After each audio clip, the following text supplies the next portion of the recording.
while these attachments are being passed out, I was going to read the subject of our lesson tonight, the outline. And as Christians, we should always model what Jesus taught. That is, to regularly cross from the safe sanctuary of the church, of church life, to rub shoulders with neighbors, to listen to their thoughts, and to show our love for Christ in practical ways. Under God's good hand, such crossing going will open the way for mutual sharing, how they see their lives and how Jesus enriches ours. Hopefully, over time and after many honest, low-key exchanges, some will surrender to the call of Jesus and become his followers. Matthew 28:18-20 requires two additional steps. The first is that we baptize them to symbolize their identification with Jesus' death and resurrection. The second requirement is that we teach them to obey everything I have commanded you. As noted by the author, commentator of Joshua, which is in our church library, we are not to teach them just to know what Jesus commanded, to be able to summarize his main ideas or paraphrase his key statements. It is not enough for them to simply learn to recite catechisms or creeds about him. Such practices served all disciples well, but they do not quite meet Jesus' expectations. His demand is that we teach them to do his commands, to put them into daily practice.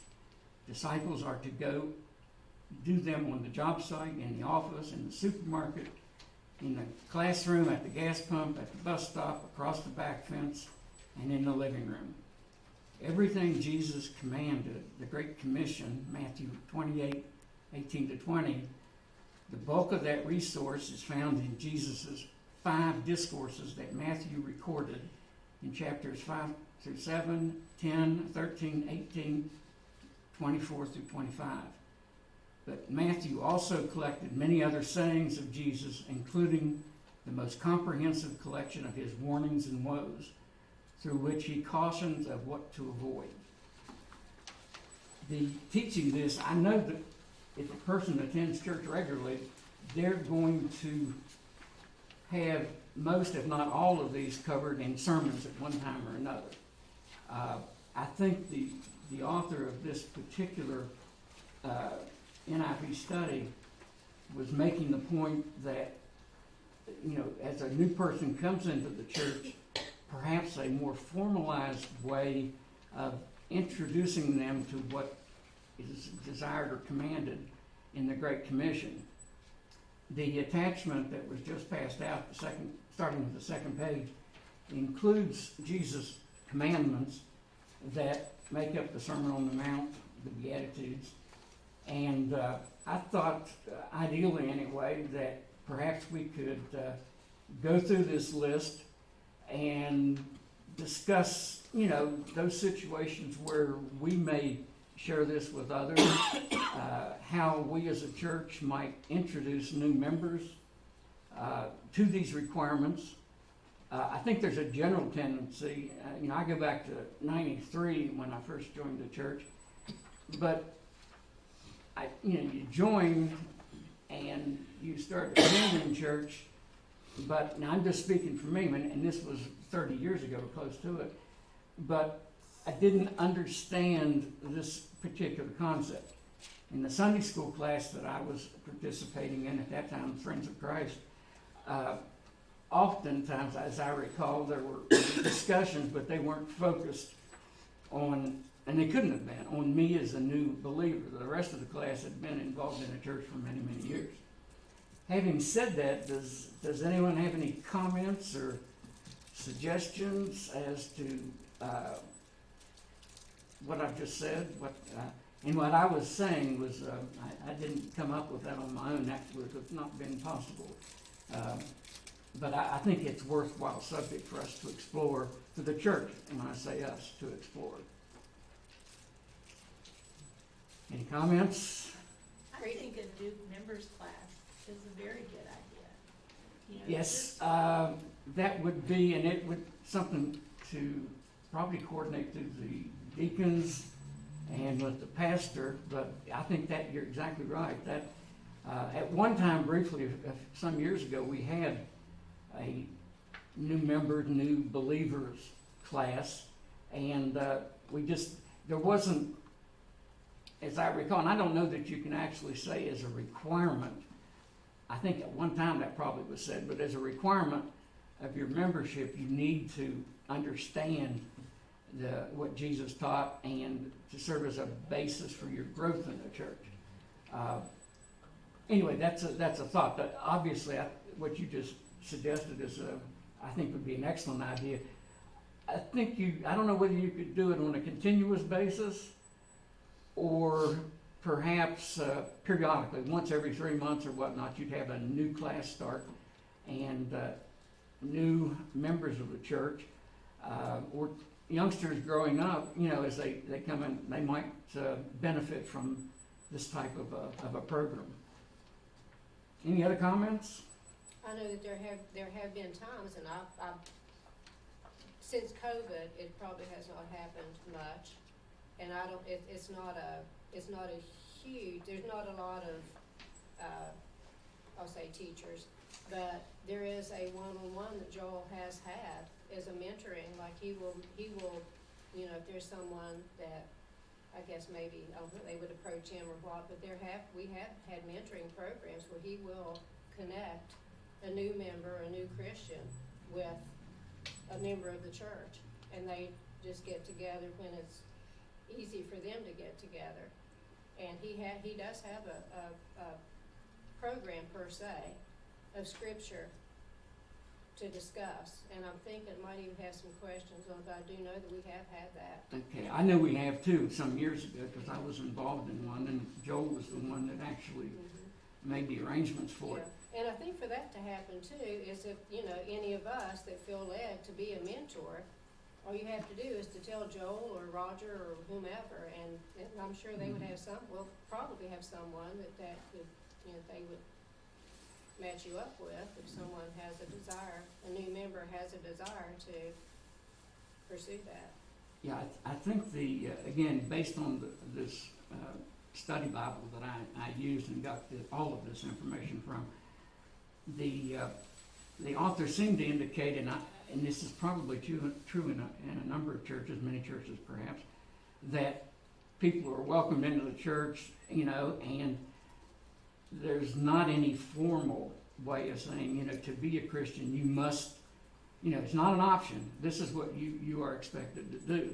And in fact, from what I've read, there was, and this is a long time ago, and it no doubt would not work in the 21st century, but this requirement would, either you do or we'd like to have you, but not unless you're willing to invest the time to learn this and live it. Anyone ever heard of that? I'm going out to 1800 maybe, or maybe even before that. My sister was over yesterday evening and talked about a church she goes to in Tennessee when she visits family there. And their daughter-in-law was a Catholic, and she joined this church, which is probably an independent Baptist church, I'm not positive. But when people join the church and are baptized, they are given and discussed with, they discuss this with them. This is as a church is what we believe. And you, as joining this fellowship, show your belief in it by joining and what the church expects from that member. It's written down and given to them. And that, would, it at least would bring the point home that, it's not just a case of I, want to join, baptize and so forth. And then, okay, now, and again, this is not my thoughts, but I've been saved, so, hey, everything's okay. I mean, I don't really have to pay attention to all these things. Right. I've been saved, and I can't lose that. And I think it's referred to as once saved, always saved. And, so that's a whole different topic, and I've Yes. had some discussions with my uncle before he passed away, but be that, as it may, used to be Carolyn's neighbor. It would be, giving that information to them and making available a person's one-on-one to go over it. Call me if you have any questions, perhaps a class to do it. We go through, and again, most of these have been and will be covered periodically in sermons. There's many, some of these I can remember, easily remember, the treasures in heaven, for instance. Joel doing sermons on that particular subject. And the narrow and wide gates, I can't remember it, I didn't make a copy of it, but in I think it's Randy Alcorn's book on heaven, which a copy of it's in the library. There's a C.S. Lewis paraphrases Matthew 7:13 and 14 about the soft underfoot, the wide path and whatnot that many people choose to take, and not the narrow gate that is difficult to get through, which is what Jesus expects of us. And that is, it's. I've known people that tend to think of, well, as long as I've done the things that, said what I was supposed to say and so forth, you just go right along. I don't know, has anybody else had a friend or a neighbor or someone like that? I know my brother, he picks up things on movies, and he gets, from movies he'll portray that like a mafia movie or whatnot. These guys are out there doing murder and mayhem all week long, then you go to church on Sunday, and it's like, forgive me, I have sinned, and then, okay, you're good, and you go from there. That may not be a correct way of explaining that, but that's the impression he got, I know that.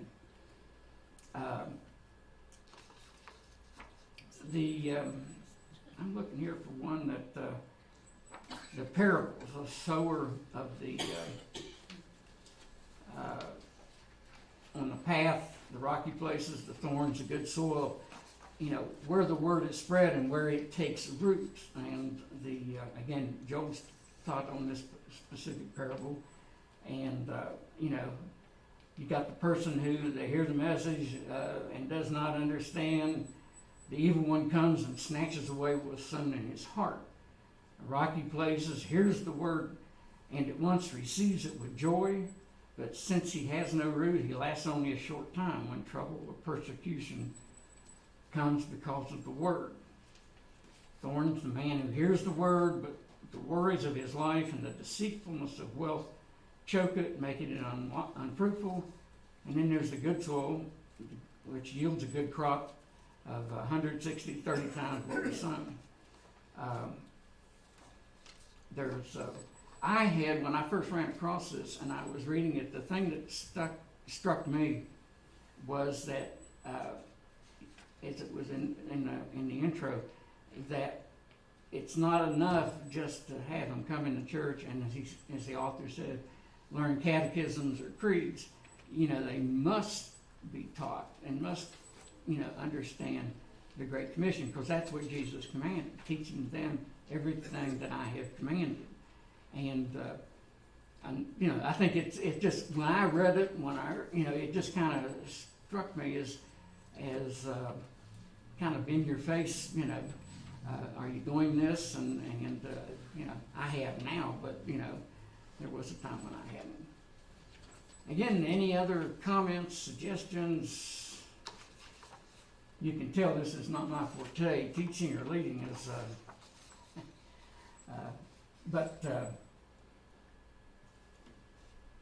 Jesus sends out the 12. Job used this number 2. I don't have the page's number, but it's under Matthew 10.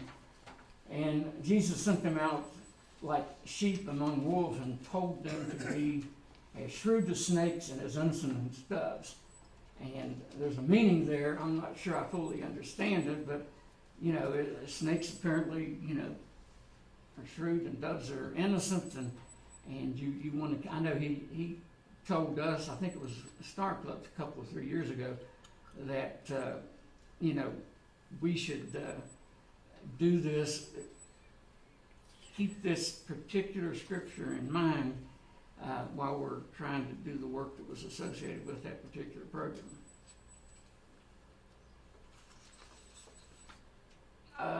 Steve, you had a question in the back. Oh, I'm sorry. Well, it wasn't a question, it was just a comment about, I think when people come in to a church, the first thing that you look for, I think, is the warmth and the welcome. Mm-hmm. And I guess it was last Sunday, we usually come to the 8:30 service and come in the front door up here. But I guess it was last Sunday, we were walking through the back door, and Bill Cottle was standing there, and both doors were open, welcoming people in. And I thought, gosh, what a difference that makes, just making sure that, and so when people come in, We they feel used like to.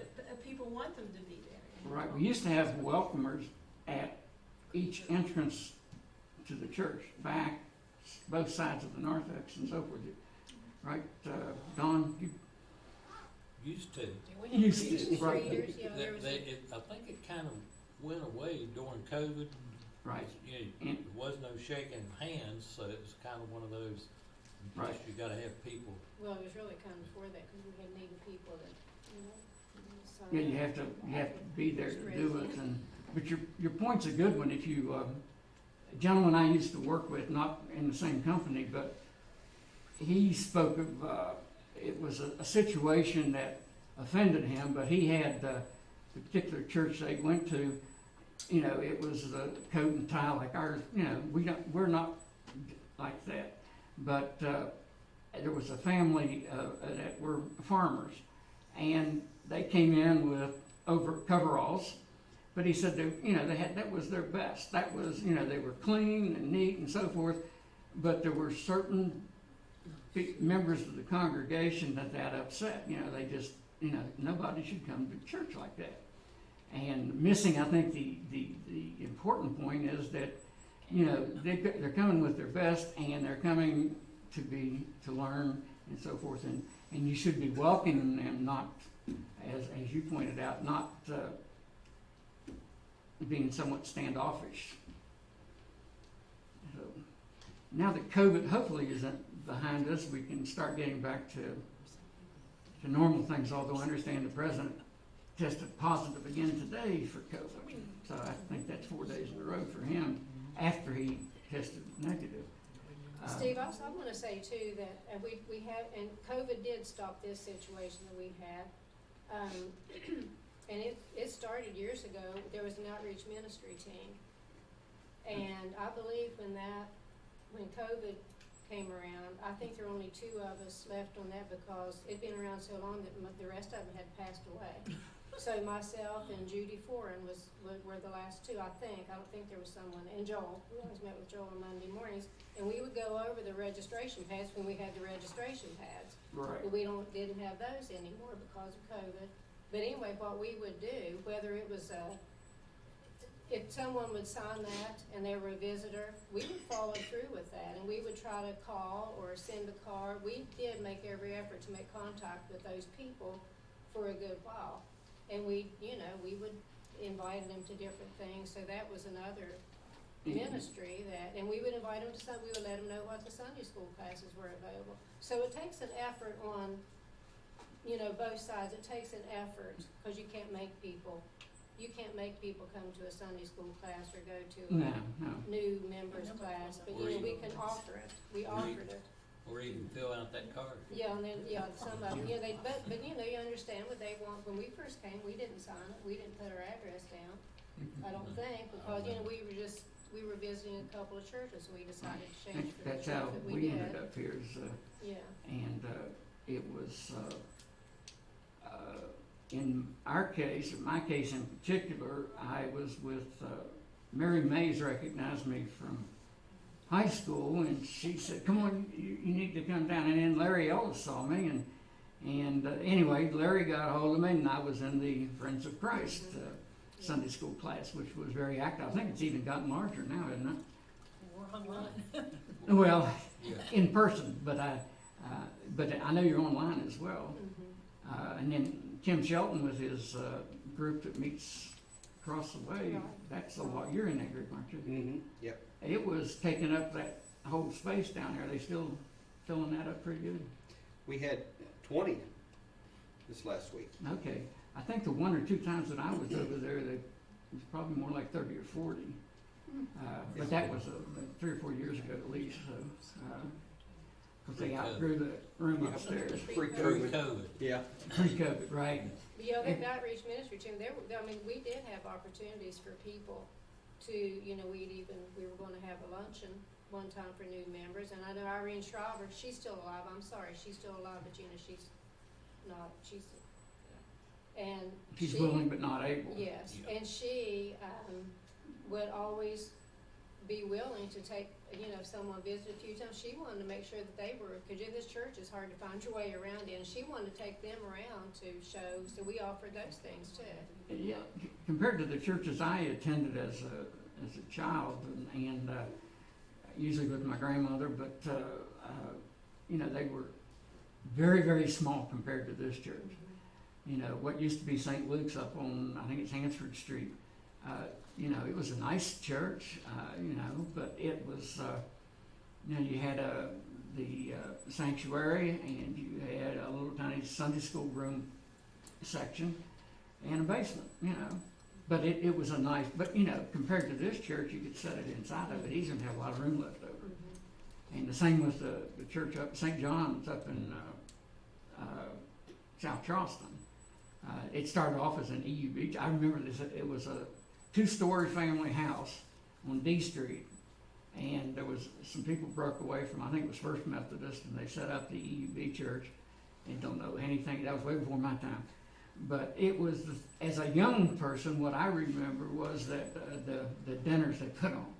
You know, because they, I mean, there were some good cooks in that church. And, but it was very, very interesting.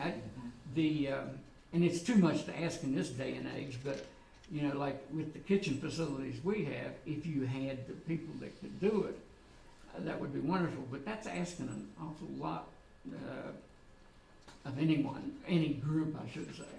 But anyway, that's the way things used. That's my memory of way back when. Things were different. Anyone else? Well, I will say I went to a church in North Carolina as a first-time visitor, and I got a card the next week with a $10 gas card in it. So, Oh. you know, just putting that out there. That would buy you a gallon of gas. Which Yeah, but, you know, depending on how things go, 1 or 2 gallons. You know. back then, you probably got quite a bit with that. But Yeah, we attended a Baptist church in just north of Charlotte, and you know, you think this church is large. Well, I mean, this church had, I think it was 12 ministers. There was the primary minister, and then there was a minister of youth, a minister of young people, unmarried, and this and that and whatnot. And they had I think K through 12 school. So it was you know, quite an operation. But they made sure we got a Bible and as a visitor and so forth. So they were very friendly. But I could see getting lost in a place like that. It wouldn't be my first choice. Not that there was anything wrong with it, but it just wouldn't be my first choice.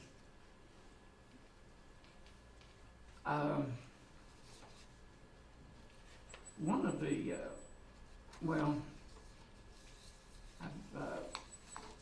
and again, Joe's taught more than one, I'm sure, probably several sermons on I think it's known as the Olivet Discourse in Matthew's Gospel. And the day and the hour is unknown, so you must be ready, because the Son of Man will come at an hour when you do not expect him.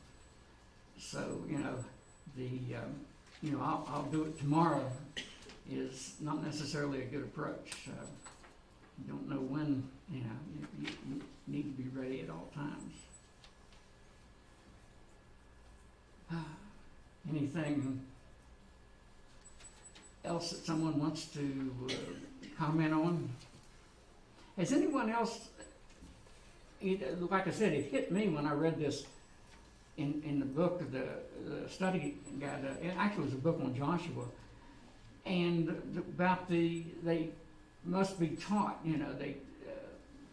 all that Jesus commanded, and you don't necessarily think of Jesus making commands as such. It's not like the Ten Commandments, but actually it turns out to be it's the Ten Commandments and then some. But it was just something that hit me, and that would be something good to focus on, and perhaps lead to this new believers, new members type class that we had at one time, or possibly just making visits or whatnot. And then there's and I'll be quiet after this, or I'll let somebody else take over. But some of the people who've been here and the members of the church a long time, has there ever been an orchestrated effort to reach out to the houses and the people that live in them that are within a half mile of the church? You talk about individual? Families? We used to have a visit years ago. You knock on doors. Yeah, we used to go knock on doors. Yeah, but and that kind of went. People don't answer their door. People just didn't answer the door. Because the I think you're times Jehovah's change. Witness coming after them. Times change, yeah. We were visiting when we first attended here, past Dr. Hayden, and I'm thinking it was Tom Kluwer It was. came to visit us the day we were here on Sunday. Oh, really? They came. Okay.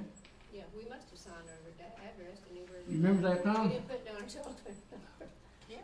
Well, when we, Yeah. Actually, it was before my time really with the church, because I haven't been here that long in that comparison, but I do understand that there has been a canvas of goodly portion of the town. Yeah, and in lieu of that, I think someone mentioned it, but last, I think it was 2 weeks or 3 weeks ago, I sat behind a young man and his daughter, and they're friends of, I think, Tammy Coles. But I asked them what their name was and how long they've been attending and so forth, and and they've been here for attending off and on for some time. But his daughter, I think, was in the 8th grade, and I'm trying to think of the last. I think it was McAllister. I'm not sure about that. John, and I can't remember his daughter's name. But when you're there on church and there's somebody sitting next to you and you don't recognize them, before they get out of here, say hello and invite them back. And I'm sure most people do that anyway. All right, everybody ready for me to shut up? you've got 12 more minutes. Has anybody learned anything? Or does this make any, Steve, you was talking about the visitation. I can't remember if it was here or where I used to go to. There's a list that comes out of new people in a zip code. And we used to get that at the church. And you could go through it and see who was new and just send them a card, okay. invite them to church. It was I as simple bet as that. somebody probably was in charge of that. Do you think? Oh, yeah, there was. Yeah. Like, she was on that outreach. Right. It was for people that came here, but it was an outreach. Well, it was probably the deacons that did it. It'd be my guess. I know, if I got my names right, Tom Alderson, Yeah. some years ago, he was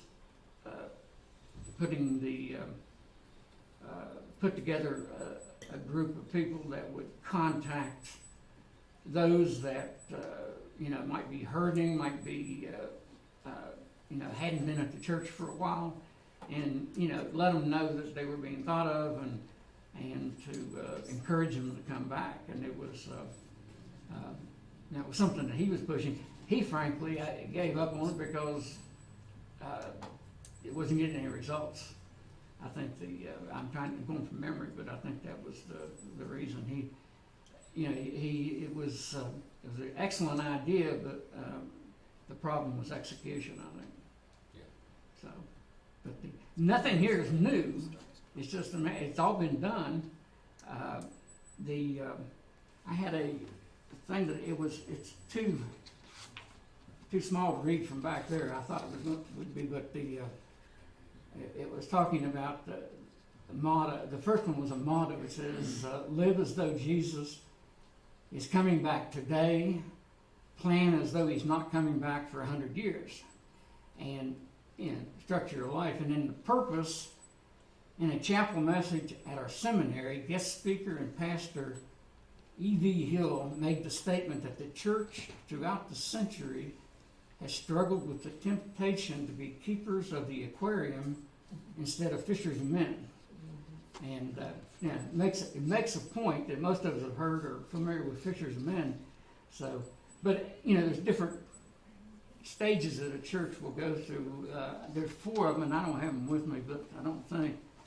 But churches over in Europe would be considered fall into the category of museums, and one of the categories over here would be the church that we like it just the way it is. We're not really, we got our own thing going here, and we don't look to go beyond the walls. And then you've got the church that falls into the category of we want to welcome new people and bring them in and so forth. And I know one church, it's not in existence now, but they fell into the category, hey, things are great, everybody knows everybody, and we're fine. And they even said the pastor had this, she was just dreaming about, getting all these new people to come in, and it wasn't exactly, these were not bad people by any stretch, but they were just very comfortable. They'd been together in this church for 30, 40 years, and hey, things are great, So. It's all great until they all start to Not get all. too Yeah. old. Well, that's what happened. That's what happened. The church doesn't exist now, so it didn't have any new life in it. That's where we used to, on Christmas we had the little Christmas skit that kids do, the wise men and the magi and whatnot. And we were up on the again, this is a small church, but you're up where the pastor would speak, and you're down underneath like something like this, and you play your parts and so forth. So it was interesting, but the church just kind of died on the vine, so to speak. Well, that was a church we were at one time, and the guy made the reference that your church decides if it will be a historical monument or a church on a mission. That's two categories. 2 of the 4 that were in this. One was the monument, the museum, as the author called it, and the other was the church was looking to grow. And obviously there's 2 in this particular case. There were 2 in between. I think also too, as you're talking, we had on our Sunday school class Sunday, we're going through James, and he talks about how we treat people, like preferential treatment. When someone comes into our church, do we judge them because of how they look, what they have, that kind of thing? Right. And how it's wrong to do that. And the thing that has stuck with me all week, though, from that lesson is, we judge people. We do. We judge people if they come in and they have, whatever they have or whatever they look like. And one of the things that James talks about is judgment and mercy. And when we judge people without the idea of mercy, we're just judging. And it's the judgment with mercy that attracts people to Christians and leads them to the kingdom. And that's what our mission should be. Exactly. One of my hang-ups, and it's a hang-up, but it's a different world, but is tattoos. On the whatever, but that you can't judge a person because it's a part of the culture today. There was an NFL quarterback some years ago that was being pressured, and his mother basically said, God made him beautiful, and nobody's gonna mess with it. So, and that was it. So there was nothing that needed to be done. There was no improvements involved. We got ready to. What? Yes, somebody. Yeah, Yes, ma'am. I think one example that recently at our church, is the men that are trying to get off drugs. Yes. And I think our church totally reached out to those men, and I'm very thankful. And they will tell you that. Right. And Joel, as I understand it, actually worked with them as a group, apart from the Sunday services. Every Monday. Weekly. Yeah, and that's I don't know, but I suspect that First Baptist would be one of a few churches that does anything like that. Well, the man that talked, the last one was up on the stage and talked. He said, "You people, you know, I don't want," his words was reached out. And I think it speaks well. It absolutely does, and that's I think it's what the author of what I put together, copied, was getting across, is that you know, if you're following Jesus' commandments, you're not judging people as they come in the door. You're not deciding that they're not dressed appropriately or they got tattoos, which one of your members doesn't particularly like. You know, that person doesn't count. So, but the point is that they should come in and they should not be judged on those external factors. We used to have a member here. He was in your class, I think, Eric, and I only know him by his first name. He was James. Oh, yeah. And at first glance, James, you know, he wouldn't have, to me, he didn't actually fit in, you know, because he didn't dress as well as most people, and he had somewhat shaggy hair, as I remember. But he's a nice person to talk to, and I gave him a ride home one day. I don't know what happened to him after that, but it was an interesting. I thought they wondered what happened to James. I'm not sure. Huh? I think Tim might have had the last contact with him. I don't know what happened to him as well, but I think he moved. He lived right across the street. Yeah, is that right? Moved to Ohio or something. Okay. Yeah, I think he left the area. Yeah, Yeah. I know Tom Williams, I used to sit in on Sunday evening services. He and Connie got cancer and died, and then Tom got it, and he went back to Ohio and didn't survive either. But you know, it was just anyway. It was an interesting. They were nice people to know. I'm glad I got to know them. So. The men from Frontline, they have a church right across from their facility, and the guy that works with them wanted them to go to that church, and the men refused. They said no. He said, "We're going back to First Baptist." He said, "We feel welcome there." So Had they ever tried to go to that other church? Yes.